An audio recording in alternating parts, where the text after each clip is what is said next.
Hi, thanks for tuning in to our Practical Nerds weekly podcast. I'm Shub, and together with my partner and co host Patric, we normally invest in founders in design, construction, renovation, and logistics technology. Many of our friends in the ecosystem wanted us to start a podcast on the built world, and in return, we decided to honor their request with a show about nothing at all. Very Again, our nice. intro. I Yes, mean, I still thought I still thought sticking. last episode we said we would re-record it, maybe or remix Yes, it. Maybe that's still on the to-do list. I think again, to be honest, I think it just went to the bottom of the priority list. I think, should we place a bet on whether it'll make it all the way up to the 2-year anniversary? I mean, there's not that much time to go to the 2-year anniversary, so if we need to record a new one, we better do it fairly soon. No, I mean the remix piece is easy. I just using one of the AIs out there, putting it in there, and I have a new version. So you're gonna lose that bet if you're saying no. Okay. Okay, so let me not take that wager, but I would be interested to hear how the remix sounds. Okay, I'll fiddle around with it. Okay. On the topic of remix, actually that's a terrible segue, but I'll still run with it. So, um, we were thinking of, surely there must be interesting topics that we haven't covered in the 56 episodes that preceded this one, this being episode number 57. Um, And funnily enough, we realized we've actually, recently in episode 55, we spoke about what we consider special in companies, founders, etc. Interestingly, we have never actually discussed what we look for or what we find, special or even just mundanely acceptable, plainly acceptable in our co-investors. So in other words, what we thought we'll discuss here in what we look for in the companies or in the co-investors we choose at Foundamental, where we get a choice, right? And the qualities we like, qualities we perhaps not like so much, and qualities which really alarm us, scare us a great deal when we see them. We go on red alert, etc. Hmm. Yeah, it does happen. If it happens only once, it already happened once too often. So you want to Yeah, ideally, as a founder, avoid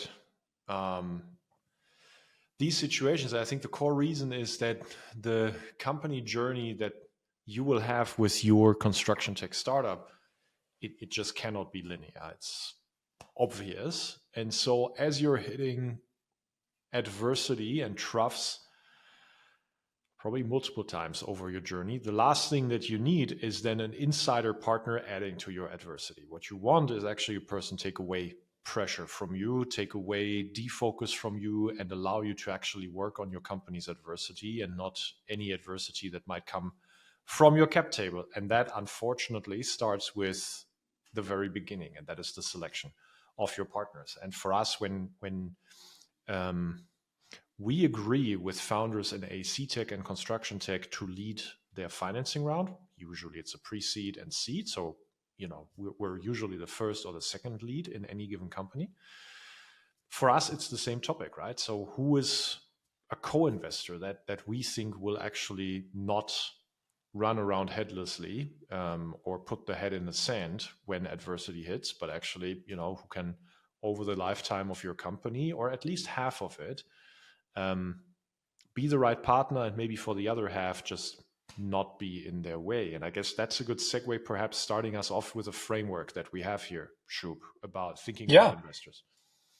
yeah. So before I start with that segue and the framework, at least in my mind, I think so. When we say co-investors, it could apply to investors coming alongside us in the same round. It could apply to investors who've already been invested in a company that we're entering now, who are existing investors or who've invested before us. It could also apply to follow-on investors who have Right. come in, right? So these are investors who basically at some point of time, we'll probably have to share the table with them, right? And what we observe, what we like, dislike, etc. So I thought one interesting framework, which coincidentally, we both thought of the same thing and we came up with this topic. So we thought of I think an interview that Vinod Khosla did sometime last year when he was asked about VCs adding value, etc. And his response was that 70% of VCs, 90% of VCs add no value, and 70% of VCs, in fact, add negative value, right?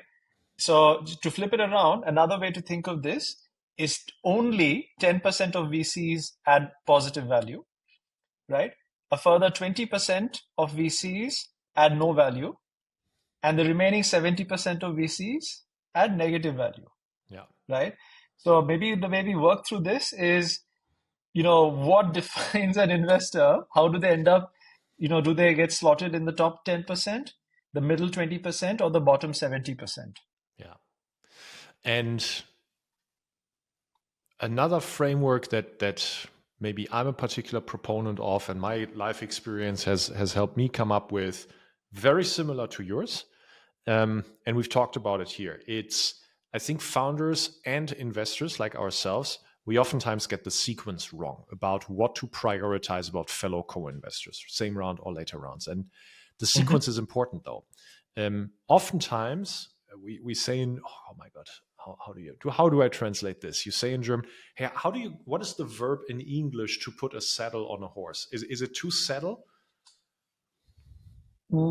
Maybe it is to put a saddle on a To horse? put a saddle on. So basically the German idiom, like by meaning, says, hey, you're putting the mouthpiece on the horse starting from the back, right? And so what it means is you are having the wrong sequence of things.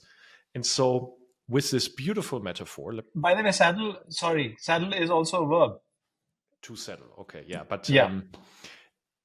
now as a beautiful metaphor, right? But back to the topic point here. The sequence is wrong if you start thinking about the value add. You need to turn it around. And the first step of the 3 steps in my framework is make sure that you're getting a partner that will not stand in your way. Standing in your way is taking your time excessively, being slow with decisions that they need to take, being slow with signatures, being slow with giving you responses on anything that you need from them to actually move forward and execute decisions. So make sure they're not standing in your way. And then second step after that is make sure they're not going to give you detrimental advice. And unfortunately, in the context of construction tech, the amount of detrimental advice that I have seen from other investors has been too high for my taste. And the third step then is, if you have ensured that the person you're bringing on board, not the brand, the person you're bringing on board is clearing step 1 and 2, then you can think about, will that person also add value? And that's how it somehow matches with your and Vinod's framework is, hey, if you just make sure that the partner you bring in is the top 10%, you'll already be fine. Sorry, is in the top 30%, you'll already be fine. And if you then can make them also be in the top 10%, it's like a great, great pick. But honestly, start with making sure they're not in the bottom 70%. That's the point, right? And so I think that's for us also as Foundamental, something that we have learned. And maybe starting us off here, with the first fallacy, Shub, want to hear your thoughts on this. I've noticed in life that people want to take all kinds of thinking shortcuts. And the number one word for thinking shortcut is a heuristic. And they are wrong about heuristics all the time, which if you're shooting for a nonlinear outcome, an exceptional outcome, an outcome that doesn't repeat by itself, heuristics will not work, guys. You have to understand this from a physical and logical perspective. Heuristics will not propel you to a generational, non-repeatable outcome. It cannot work. You have to build it axiomatically. But still, you see people using heuristics. And one of them is, I love this brand. This is a VC firm that has had so much success. It's a VC firm that has so much money. It's a VC firm that has been around so long, etc. That's the heuristic. Unfortunately, the VC firm is not on your board. It's a person, Shub. Yeah, absolutely. Again, I think you've already made this point, but I think it's worth stressing again and again, because time and time after, founders forget it. VC investors forget it. Sometimes even we forget it. The individual representing the VC firm, more often than not, enough anecdotes exist out there. Go look them if you're interested. The person representing the firm who's actually interacting with you matters more than the firm you interact with. for several reasons, right? So that person gets to champion the deal internally. They build up a knowledge, and obviously, when you talk of firms obviously are a collection of individuals. If it's a franchise, it's also, there's turnover, change of individuals, etc. The easiest way to figure out in which bucket that your experience is going to line up, the easiest and most direct way is to rate the individual. Coming to the heuristic you pointed out, it's actually a fascinating reflection of human psychology. So if you think about it, the top 10%, middle 20%, and bottom 70%. One of the most direct ways for a VC to just easily be within the top 30% is to literally do nothing. Just get out of the way and do nothing, right? Now, the fascinating thing is what a lot of investors don't realize is if they just take it easy, right? Just do not, they're not hurdles to the company or to anyone else. That automatically puts them in the top third of all investors. Isn't that interesting? Unbelievably Yeah. good point. Which is actually why, and this may be a very unpopular opinion or a hot take, but I'll go ahead with it nevertheless. I actually like and respect investors who decide and are very clear, have the self-awareness and clarity to decide, hey, you know what? I'm just going to purely be chill about it, and all I'll do is get out of the way. Of course. I mean, who Yeah. tell me, who in their right mind would not take a 10 million angel check over a 10 million VC check? Who in their right mind would go with the VC? Oh, that'll start a debate, not with me, but with many others out there, Patrick. Especially many others. VCs. Oh yeah, with many other VCs. Yeah, but that is because with angels who are write 10 million checks, it's steady capital, right? So it's capital that you have one person. The one person is the singular decision maker. That decision maker probably invested 10 million because they can afford it, and they didn't mortgage their house for it, etc. So there's going to be steadiness. There's going to be, hey, look, I have other things going on in my life. Don't lose my money. Make me money. I trust that you will do it. That's why I picked you. That is what you should expect from your VC guys. So why do you always start as a VC industry to teach founders the heuristic of think about value add? You need to start thinking, no. Think about not standing in my way, then think about not giving me shit advice. If after that I have two options and one of them gives me more value add than the other, go with that option. Other than that, if you only have one choice of not standing in your way and not giving you detrimental advice, the choice is clear. Yeah. Now, the interesting thing that I was alluding to about human psychology, by the way, I think not enough VCs are aware that only a small fraction of VCs actually add value. But leaving that aside, the interesting aspect of human psychology, even for a VC that is aware of this statistic, in chasing the dream of being within the top 10%, they get into this, what I like to call illusion of action, illusion of knowledge, as well as I think maybe Howard Marks had coined that term, illusion of knowledge, illusion of action, where you think that by just reading up something, or as you mentioned, hearing it from somewhere, you develop this heuristic that somehow makes you an authority of a subject, and you should present a thesis on that just based on a couple of opinions. Or that somehow you acting on something is better than you allowing time to pass to see how things unfold. That Unfortunately, effect has a name, by the way. It's called the Dunning-Kruger effect. Oh, I see. Okay. Yeah. I'll read that up. up. Think your competence is higher than it actually is. Okay. I wonder if that affects me. But anyway, we'll deal with it later. So the interesting thing is in chasing the dream of trying to be in the top 10%, that quest to prove that you're in the top 10% is ironically what causes most VCs to be in the bottom 70%. I think never heard it framed that way, literally up until now. I think it's eye-opening once you realize that. It's fascinating. Because I'm sure, look, founders listening to this, maybe other VCs listening to this may or may not like it, but I'm sure founders listening to this, time and time again, it has happened that they'll hear absolutely irrelevant rubbish from investors they pitch to or have.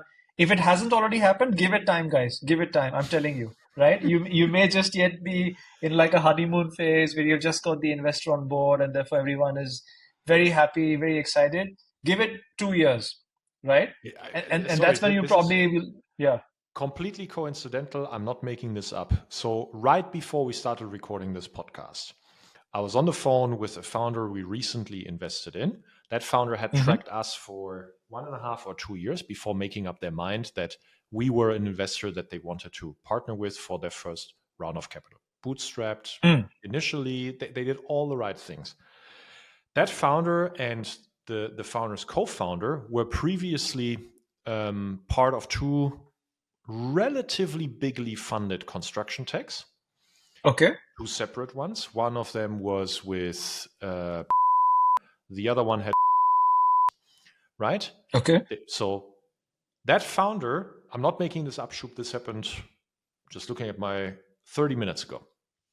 That founder Okay. said, hey, we recently had the first board meeting in our new company with Foundamental and one fellow co-investor. That co-investor is a specialist in software companies, and that co-investor focuses. It's a solo GP, but with a good amount of Hmm. capital, who Okay. focuses on technical founders building technical products and selling them to Hmm. technical buyers. That's part of his MO, right? And that's very complementary to, for example, how I look at companies, right? And so the founders were very, savvy about building it that way. They felt like there was good chemistry around everyone, etc. And so that founder said, hey, we had that first board meeting, and so my co-founder and I, after the board meeting, we looked at each other. We couldn't believe what just happened because we got actual valuable input on things that we didn't know. And you guys actually both said, sorry, we don't know. We will not tell you about this. Mm. And that founder said, that never once happened in the boards that we were before. Can you imagine? These Mm. were companies that were backed by other people, etc. To me, this is unfortunately the founder truth. Once you have built your cap table and expanded the board, you will run into it. And if you think that's not going to happen, odds are against you, unless you start building from the very start and you pick people, not brands. I want to come back to that, what you just said with maybe a different shade of discussion in a bit. Before we go there, I think, staying with, I guess, the whole framework of how the category split, one realization I've been having, I don't know if this is consistent with what you've been seeing, Patrick, is interestingly enough, and we have alluded to VC being a craft. I don't remember if you've done that on Practical Nerds. You've certainly done it with the Bricks and Bytes guys. But VC is an evolving craft where you give your own signature. Yes. I feel like the VCs who belong eventually, let's say eventually in the 10%, they've either gone through the phase or realized early enough that most of this pretentious value giving exercise puts them in the bottom 70%. And therefore, what they do is they hold back on the lure of giving, these fake value add exercises, and only focus on things where genuinely they have attained some sort of competence and mastery, and only restricting their inputs to that. I And think that's again, in every other aspect, getting out of the way of the company and therefore focusing on being in the next 20%. Here's another saying that fits perfectly. It slots right into what you're saying. I've Mm-hmm. been saying for years that the only thing in VC that scales is knowledge. Nothing else scales in VC. In fact, VC is known. It's famous for being an unscalable business. It's an unscalable business because generational companies don't repeat, and the number of generational companies that you can invest in is substantially smaller than the amount of capital available for it, right? And so Mm-hmm. it's the uncomfortable side effect of the power law and over raising for power law industry, right? And so that's why it's unscalable. Now, people oftentimes, no, Patrick, brand is scalable. So first of all, the term to associate with brand is not scale, but scope. But that's Mm-hmm. beside the point. So brand is never scalable. It's only scopable. But even if you accept that for a moment, actually it is not. Because at some point, if you dilute your brand with shitty recommendations or with shitty input, etc., your brand will get diluted. So it is not scopable. Yes. and reusable all the time. The same happens to network. Here's a good anecdote. So the CEO of a large global company that I used to work for was at the time, I want to say maybe 60 or 80 billion in revenue. That CEO was previously a board member of Siemens, which every kid around the globe knows. Lots of experience. And so after we had founded Foundamental, he had exited his business. He became a business angel and fantastic address book and lots of life experience as well as business experience. I called him up at some point. I said, hey, could you perhaps help with this and that? And the person said, Mr. Hellermann, I really respect what you're doing and you can have almost anything from me, but it needs to fit in timing because requests like yours, I am getting every week from people that I respect. And I cannot make all of these recommendations and introductions every week because at some point I'm exhausting the capacity of my network. And what he meant was, how can you, when you make introductions every week or curation every week or recommendation and endorsements every week, how can you expect the person receiving the endorsement from you to think that all of them are high quality? You can't. It's not the case, guys. So if you believe that network scales, you are wrong. Network in a high quality and high curation industry like venture actually does not scale. And that is exactly the point that we're making here. And so back to the topic question, the only thing in VC that scales is knowledge. And then you should, as an investor and looking for an investor, restrict yourself to what does the person actually know. And the other thing is, you only know what they know when they can verbalize what they don't know. If someone cannot tell you specifically, this is something I will not know, believe me, they actually don't know what they know. It's a fantastic question. Tell me what you don't know and what you will not give me advice on. If a person can answer that, they will actually be realistic about what they know. That's actually a very good exercise. I don't think I've exactly used that specific question. I think I may have used different variations of that.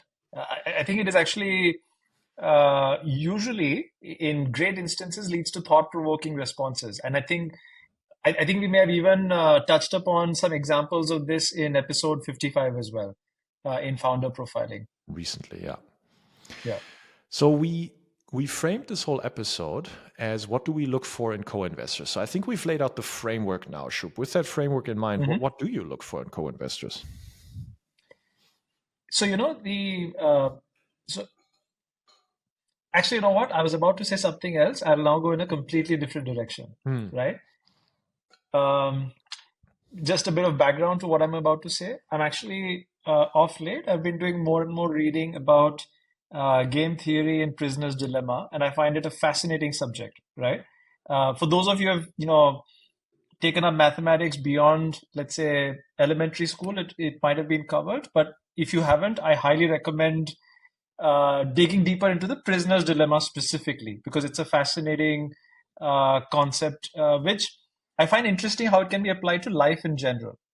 So where I'm going with this is, I mean, look, I wish I had enough time to explain prisoner's dilemma. If you're interested, please look it up. But what I would look for in a co-investor, the ideal co-investor for me would be someone who I can collude with to crack the prisoner's dilemma problem, so that me and the other co-investor don't end up in the prisoner's dilemma. You know what I mean? Meaning you can't be played against each other by an external party. Exactly. So we are buddies and we know that the other one will act in the other's interest. So I will act in the co-investor's interest and the co-investor will act in my interest. And I can guarantee that. The problem, of course, in real life, and that's where the prisoner's dilemma is come in, is you can never accept that as a guarantee. Which is why everyone has to act in their own self-interest. And that leads to a different outcome. Now, in the original prisoner's dilemma, thought experiment, no communication is allowed. So that is, in the thought experiment, something that makes it so unique and challenging. Of course, hopefully within cap tables of companies, communication does always happen. Hey, but not always, Patrick. Sometimes it does feel like you're really in a prisoner's dilemma situation. I know. The most important partner anyway is the founders. And so I think they're being just in lockstep of what you're trying to achieve is very important. Actually, I was asked when I was asked to rewrite my own profile for our website, right? And so we all did that. And so one of the questions that we ask ourselves in that profile is, hey, define partnership. And actually, my metaphor for partnership in different words is not too dissimilar from yours. So on the website, I write a partnership for me can be described like a wheel spoke. And a wheel spoke is where the different partners form the rims to the outer world, and the rim is being reinforced by the spokes, and the spokes are being reinforced by the rim. And so if you're trying to attack the wheel from the outside against the rim, you will not break it, right? So that's what partnership is. And so, that's exactly what a prisoner's dilemma would, or where a prisoner's dilemma would not be allowed if communication is allowed. Yeah. Sorry, I'm being nerdy about this because I studied economics. So nice. Look at us finally nerding out over practical nerds. Finally, only took us 57 episodes. Nice. The interesting thing is, even to get to a stage where you can actually trust a co-investor enough to look out for interest, to not cause a prisoner's dilemma, I think in many ways it encapsulates many other things that we have said. It also means that you get out of each other's way if it's not necessary, that you respect each other's opinion and don't force fit something which doesn't work onto either the other investor style or onto the company. Or you have faith that the other person will respond and train themselves accordingly when new information is provided.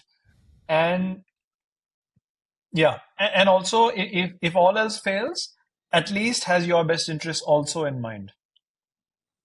Yeah. I'll tell you what I'll start my response with what I'm not looking for. And that list is actually long. I remember, let me give you an anecdote because it starts us off. I don't know if you know him, but Mike Chaffin is one of the co-founders of Mosaic Ventures. I think, and actually before that, I believe he was also a GP in one other highly successful fund. And then after years, he had left Mosaic to do his own thing again and founded Chaffin Ventures.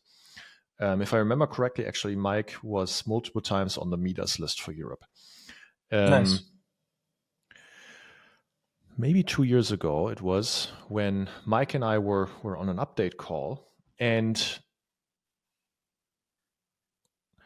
I can't remember if it was Mike saying it or me saying it. One of the two of us said to each other, hey, because both of us dedicate to B2B. One of us then said, hey, we have completely omitted chasing brands for follow investments, brands being brand name VC firms.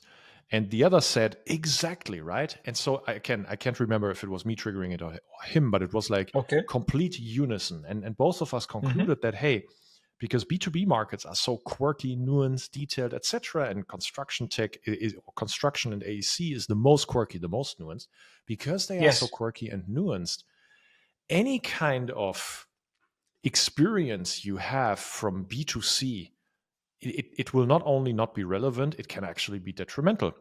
If you try to apply it from a heuristic level into this market, and even from other B2B markets, it's not transferable among B2B markets all the time. And so Mike and I, we had the same realization, or we had come to the same realization during our careers, which is this, and that's why, we both said in different words at the same time, we're not chasing brands for follow-on investment. And it goes back to the framework that you and I mentioned at the top of the conversation. It's better to shut the fuck up than to give detrimental advice. Unfortunately, very few heed it. But also, unfortunately, very few actually have relevant knowledge. Knowledge is the only thing that scales in VC for our markets. That's something I'm absolutely not looking for. Another thing I'm not looking for follow-on capacity.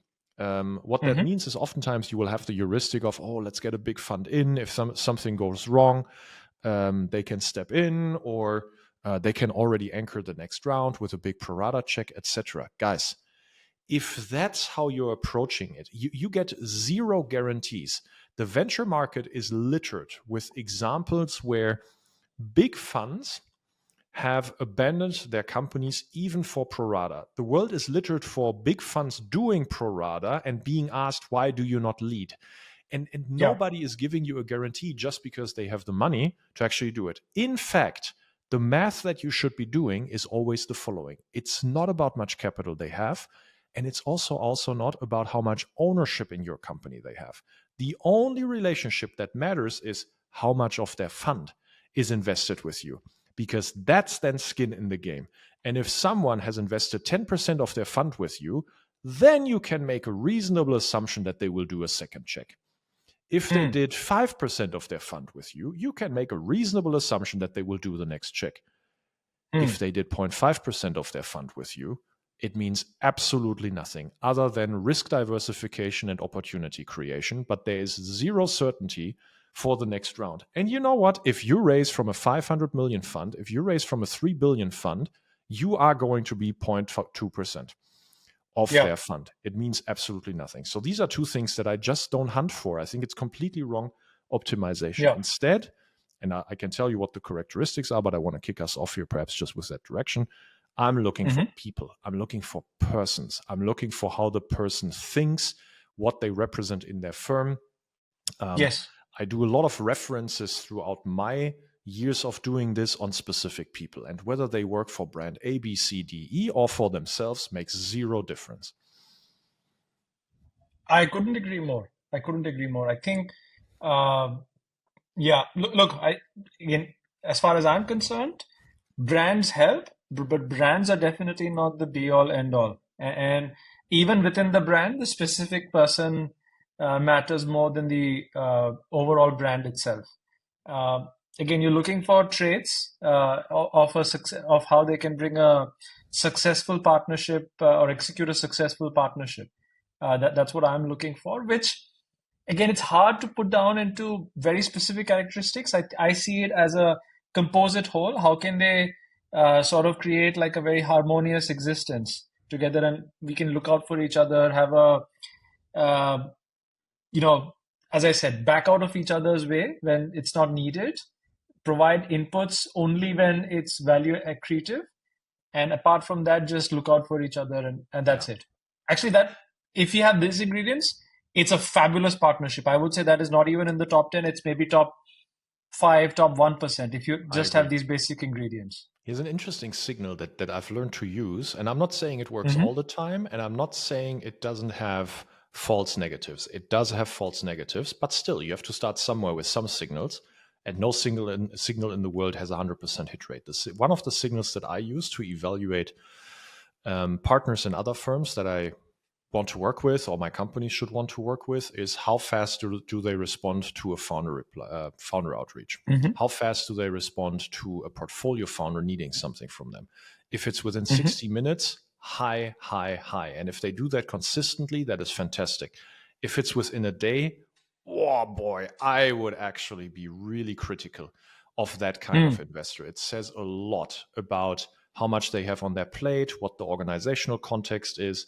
It says a lot about how they prioritize, how organized they are. It is a signal for a lot of different things about the person and their context. And so it's actually, again, it does have false negatives, but it is a very, very good indicator to make certain judgments. Actually, that reminds me of something else, which ironically is very rare. And I think we spoke about it in one of our episodes with the Bricks and Bytes guys in the Super Series. But I think it definitely has its place in this episode. A few months ago, I'd met again a very successful company, unicorn, etc. Can't talk about the name, but very successful company, very well recognized name, and have many of the world's best investors on their cap table. So I asked the person, hey, who do you like from within your cap table, right? And keep in mind, this is a firm which has maybe 8 or 10 very top tier names on their cap table. Literally, the founder's opinion was, hey, only one, and the others I don't care, right? So I was like, okay, so why? Why do you think this firm is so good and so different from the others?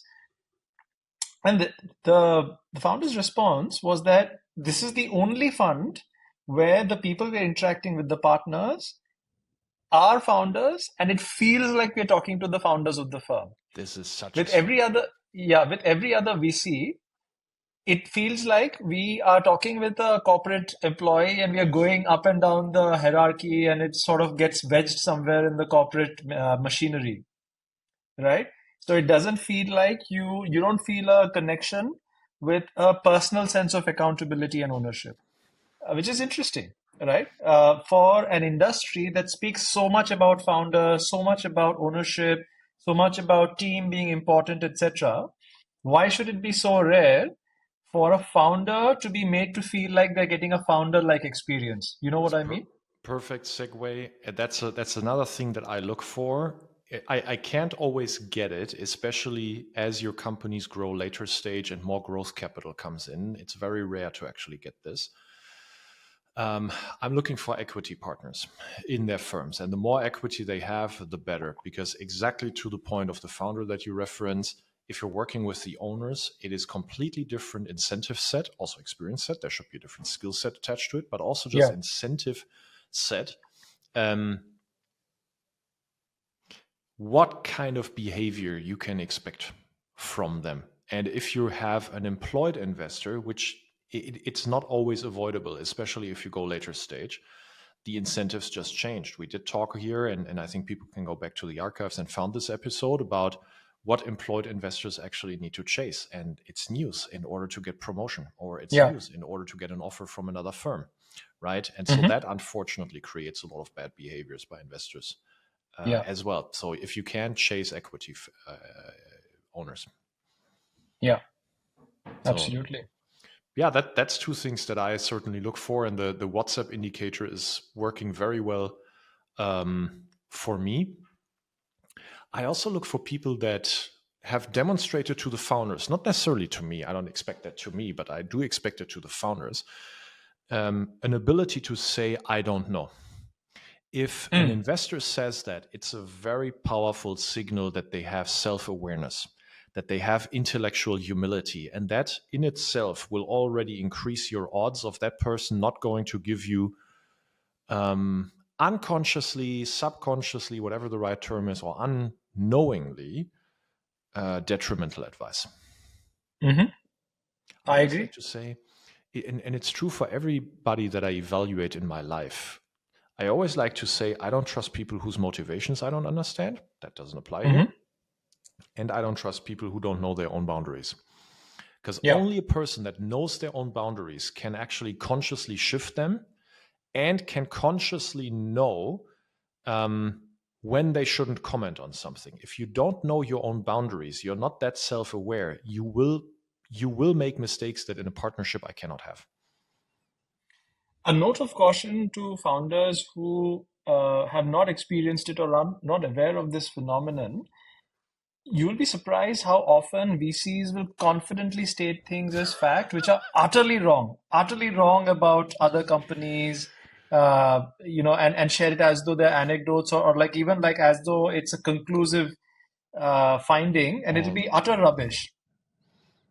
Uh, Often there's other motives around. They have other agendas of promoting specific narratives or companies, but again, it happens way more often than you may realize. So All the also time. for founders, if you get advice or like knowledge nuggets from VCs, please make sure to do your own diligence before accepting it on face value.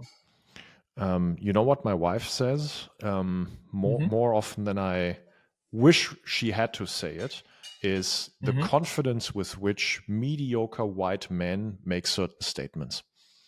And Mm. unfortunately, once you realize this statement, you see it everywhere.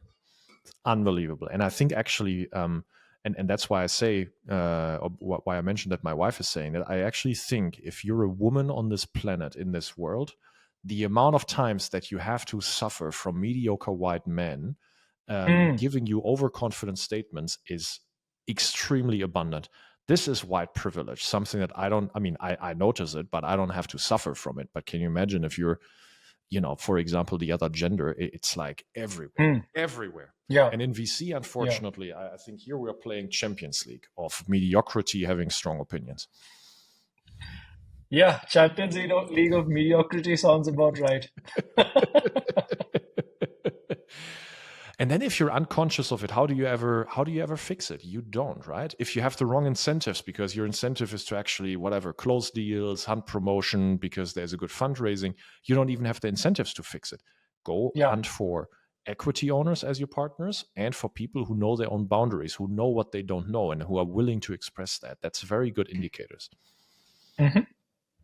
Fully and agree. the truth is, Shub, as we're coming to the end of the episode here, everything that we're describing sits in the person. It doesn't sit in the brand. It has nothing to do. You can find these people anywhere in investment. You can find them in angels. You can find them in micro GPs. You can find them in big solo GPs. You can find them in big firms that are supposedly a tier 1. I have seen them in tier 3 firms. I have seen them in emerging managers. I've seen them in investors that are around 40 years.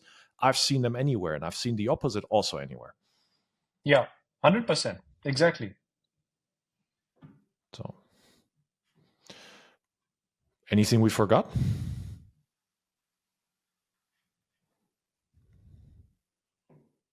I guess the message is, hey, 70% of VC is crap. So try to find filters to get to if not the top 10%, at least the top 30%. It's better than I thought.